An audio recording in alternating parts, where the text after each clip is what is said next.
Canários da terra, periquitões, bem-te-vis, pardais e pombos comuns estão sempre presentes em quase todas as cidades do Brasil. Além dessas aves que já falei, existem dezenas de outras aves que estão adaptadas aos ambientes urbanos. Uma delas é a famosa pomba asa branca, que cada dia é mais comum nos quintais e praças das cidades brasileiras. Eu sou o professor Carlão. Observo aves na natureza e em ambientes urbanos há muitos anos.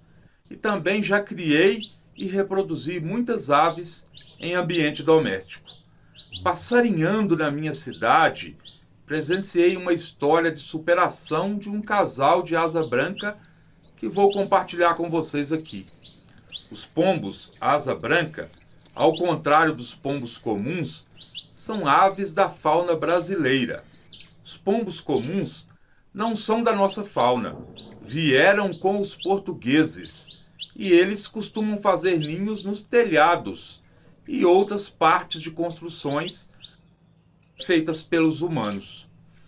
Acabam até incomodando os moradores. Se você ainda não é inscrito aqui no nosso canal, não perca tempo. Inscreva-se agora para não perder nenhum dos nossos vídeos. Os pombos asa branca, apesar de estarem cada dia mais presentes nas cidades, normalmente fazem seus ninhos em árvores.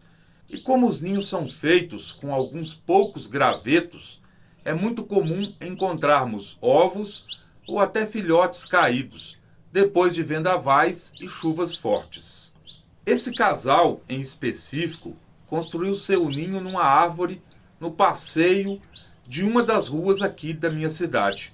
E quando o ovo já estava sendo incubado, alguém resolveu podar a árvore, possivelmente sem perceber que havia um ninho. Depois da poda, o ninho ficou totalmente exposto. Pensei que o casal abandonaria o ninho. Não é sempre que depois de intervenções como essa, as aves ainda fiquem no ninho. Em alguns casos, elas costumam abandonar até mesmo os filhotes. Outra possibilidade seria a ação de predadores. Gaviões carcarás, gaviões carijós, gaviões carrapateiros e os tucanos são muito comuns também nas cidades. E com o ninho totalmente exposto, fica muito mais simples o ataque de um deles. Antes de continuar essa bela história, quero uma ajuda sua. Quero te pedir, na verdade, um like nesse vídeo. O like nos ajuda muito e já vou te agradecendo, viu, pelo like. Voltando então a essa história de superação, eu fui surpreendido, pois o casal incubou o ovo, o filhote nasceu e já está quase saindo do ninho, como você pode ver nessa imagem. A natureza é mesmo fantástica. As aves, como todos os outros seres vivos, são brutalmente impactadas todos os dias com o avanço e a pressão que o ser humano e suas atividades domésticas, agrícolas e industriais impõem sobre elas. Grande parte das aves que estão presentes nas cidades, como os pardais e pombos comuns, vivem quase que exclusivamente se alimentando de restos de comidas deixados pelos seres humanos. Eles também visitam os comedouros de galinhas, cães e gatos nos quintais. Gaviões, além de caçar, também se alimentam de larvas em lixões e de carcaças de animais atropelados nas ruas e estradas. Esses são alguns animais que se alimentam quase que totalmente de restos descartados ou oferecidos pelos seres humanos. Mas as cidades estão repletas de outras aves que visitam os quintais e jardins, comem frutas e estão sempre à procura de alimentos em ambientes arborizados. Sabiás, João de Barro, são facilmente observados andando pelo chão em busca de insetos e larvas. As sabiás fazem seus ninhos em árvores e também nas construções. Já o João de Barro constrói belas e imponentes casas em árvores e também em postes de energia elétrica ou outras estruturas construídas pelos seres humanos. Beija-flores são vistos nas flores E é muito comum também observarmos os cibites visitarem os bebedouros de beija-flores.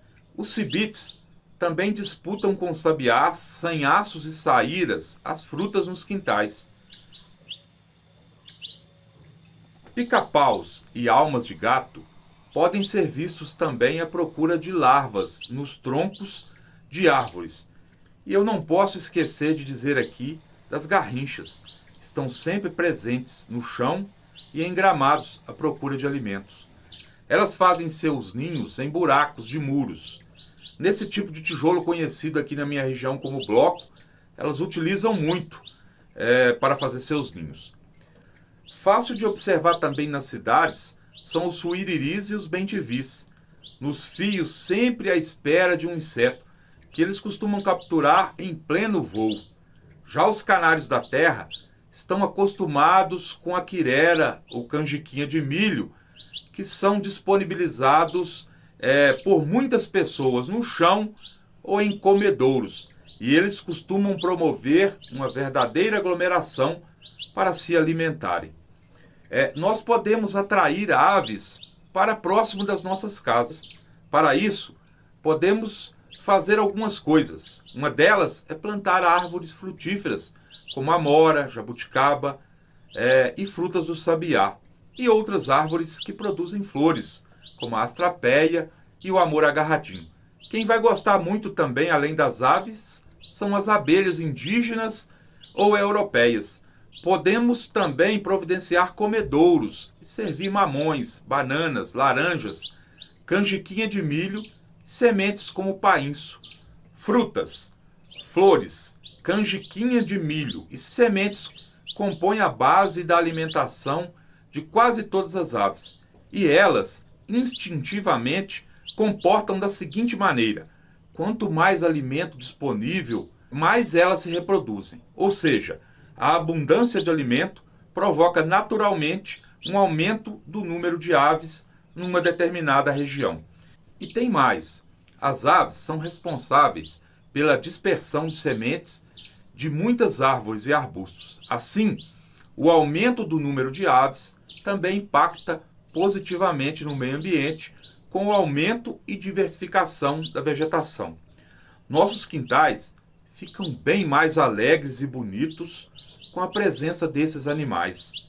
Vamos começar a atrair as aves para os nossos quintais? O que vocês acham dessa ideia? Eu gosto muito. Aqui no meu quintal tenho sempre comida disponível para eles. Um abraço do professor Carlão e até um próximo vídeo.